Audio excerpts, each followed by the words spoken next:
Good day mga katipster. Nagbabalik si Katipster Carlo. Magbigay ng kuro-kuro, kaalaman na naman, para sa ating mga maralitang Pilipino, sa ating masang Pilipino, mga katipster.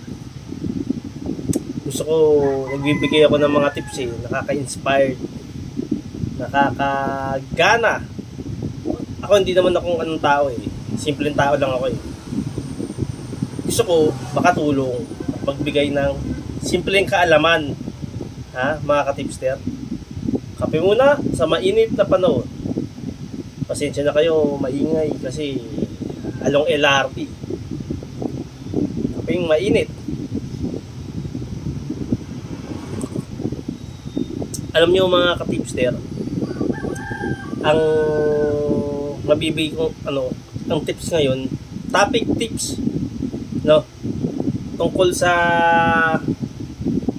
populasyon ng Pilipinas.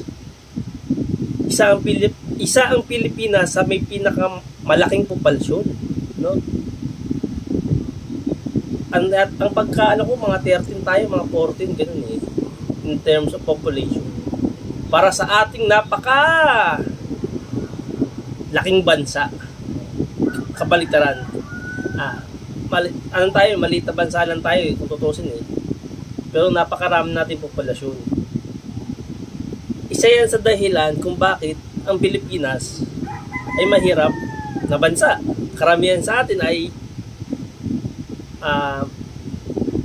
mahirap kasi anak ng anak. Napapansin ko naman kahit dito sa lugar namin, pagdadaan ako dyan, pagbibili ako dyan sa may nung tinapay sa bakery, nakikita ko yung mga bata, pulo-pulo to, ang dami, tatakbuhan. Sabihin, ang daming bata Para tayong factory ng mga bata. Para tayong ganun. Mga katipster, dapat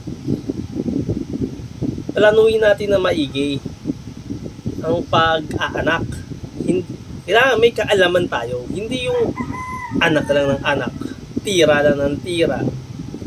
Magastos magkaanak, mga katipster.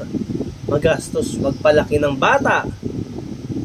Pagkain, diaper, tuition fee, gamot. Siyempre, mga sakit, hindi maiwasan yun. Kailangan katipster, planado.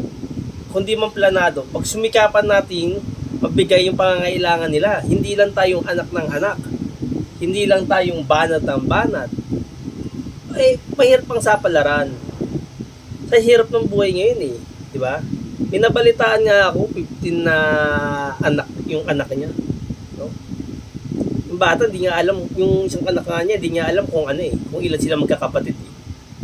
Naisip ko, ba't masyadong wala na nga negative ka na nga kailangan po mag-anak na mag-anak sa panahon ngayon, diba? Dati uso-uso yung mga 90s, mga tatay natin 4, 5, yan, kasi maganda buhay nun parang napakasimple ng pamumuhay. Tuition fee ng mga bata, hindi pa mahalang bilihin, tuition fee na magastos, ganyan.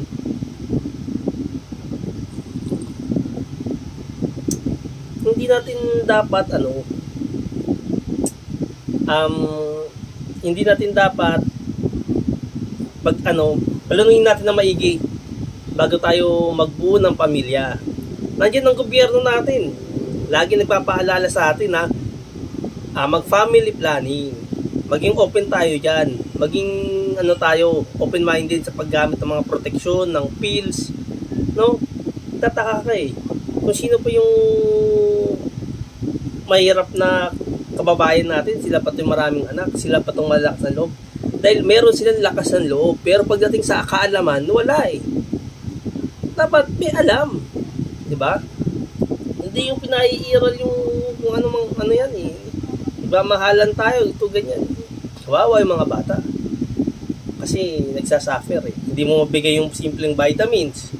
Pag nagkasakit, di mo papagamot ng maayos. Paano yun? Ganun na lang ba pagpapamilya? Ang pagpapamilya ay responsibilidad.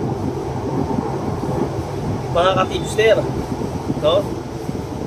Kaya kailangan ang tip, pag magpapamilya, planuin natin ng maigi ang pagpapamilya. Kailangan yan, isang responsibilidad yan mga ka-tipster, no? Yan, dyan natin mapapakita ang pagiging magulang natin, parenthood, na nagiging responsable tayo sa ating mga anak. No? Dapat balansehin natin dito sa Pilipinas, balansehin natin ang ating populasyon. No? Kailangan maging aware tayo sa ating ekonomiya, kasi kailangan alam natin yung buhay, alam natin yung hirap ng buhay na magastos, no? Wag lang tayong yung gusto lang natin, bugso ng ating emosyon, bugso ng pagmamahalan. Huwag ganun, kawawa yung mga bata. Dapat maging tayo, handa sa gera, mga ka-tipster, no?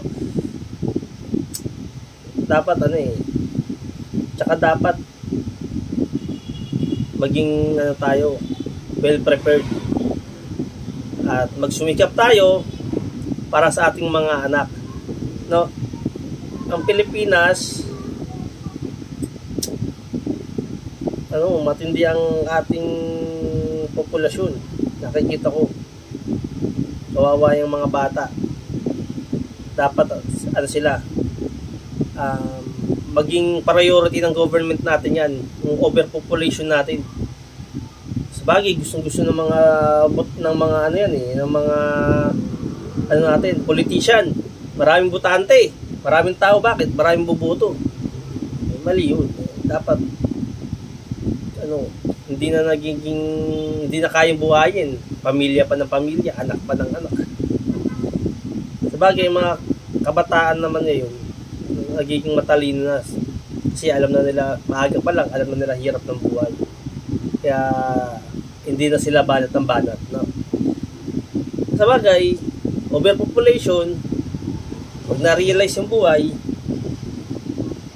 bumababa ang populasyon. Tingnan sa Japan, mas maraming matatanda, na ang populasyon nila mas maraming matanda kasi ayaw na nilang mag-anak, no? Kasi alam na nila yung hirap ng buhay. Doon, matatalino tao din sa Japan. Sa Pilipinas, matatalino din naman tayo sa paggawa ng bata.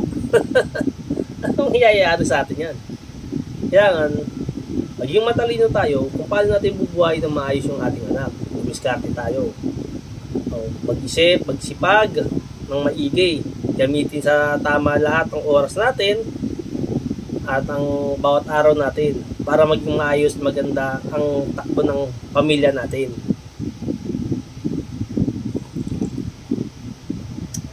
Mga ka-tipster, sa mga ka-tipster, sana may naitulong ako at may nabigay akong tips sa inyo ngayong araw na ito. Kaya ang Pilipinas yayaman na bansa ito eh. Kung ano lang tayo eh. Alam natin yung mga ginagawa natin, bawat desisyon natin sa buhay, alam natin. Huwag lang tayong banat ng banat. Isip muna, gamit tayo ng utak. Mayroon pang buhay. Paano yan mga ka-tipster? Hanggang sa muli, si ka-tipster Carlo, bibigyan ng kuro-kuro kaalaman, impormasyon. Thank you. God bless. Bye.